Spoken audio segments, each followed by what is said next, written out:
അല്ല അമ്മ എന്തിനാ കരഞ്ഞു? ആ അമ്മ ഇപ്പൊ എന്തിനാ കരഞ്ഞേ അത് പറയും. അതാണ് പറഞ്ഞോടിക്ക ആദ്യം. കരഞ്ഞേന്റെ കാര്യമൊക്കെ നമുക്ക് അറിയാട്ടോ. ചെല്ലപ്പെട്ടെത്തിയില്ലല്ലോ. ഇതെന്തത് കത്തോ? അത് ശരി, ഒന്ന് വായിച്ചത്. അത് കലക്കിലോ? സമ്മാനം വല്ല രീതിയുള്ളൂ. കത്തും വെച്ചിട്ടാണ് ഇവിടെ പൂച്ചേനെ പോലെ ഇരുന്നേ. ഏടാ വായിക്കട്ടെ. വായിക്കേ. പ്രിയപ്പെട്ട ദാക്ഷായണിക്ക്, എനിക്ക് നിന്റെ ഷഷ്ടിപൂർത്തിക്ക് പങ്കെടുക്കാൻ പറ്റില്ല, എങ്കിലും നിനക്ക് എന്റെ 60ാം പിറന്നാൾ ആശംസകൾ എന്ന് നിന്റെ സ്വന്തം ചെല്ലപ്പണ്ണൻ.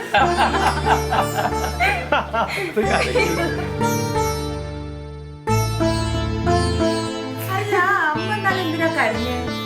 എന്റെ പൊന്നെ സന്തോഷം കൊണ്ടാ. അമ്മക്ക് ഇനി ഒരാഴ്ചത്തേക്ക് ഇത് മതി. അല്ലാതെ എന്റെ മക്കളെ എല്ലാവരും കൂടെ ഇങ്ങനെ ഒരുമിച്ച് കാണുമ്പോ അമ്മയ്ക്ക് സന്തോഷം വരുന്നില്ലേ?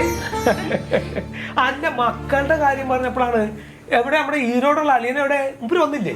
അളിയെ അതിന്റെ കാര്യമൊന്നും പറയണ്ട. ഇന്നലെ ഒരുമിച്ച് ഇറങ്ങായിരുന്നതാ. അപ്പോഴാ പുള്ളിക്ക് ഒരു സാവ് കൂത്ത് വന്നത്.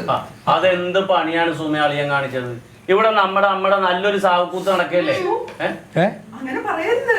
എന്താ സാവക്കൂത്ത്? സാവക്കൂത്ത് എന്ന് പറഞ്ഞാൽ മരണ വീട്ടിൽ കൊട്ടാൻ പോണതാ. ആകെ അമ്മനെ കൊല്ലാൻ നിൽക്കാ.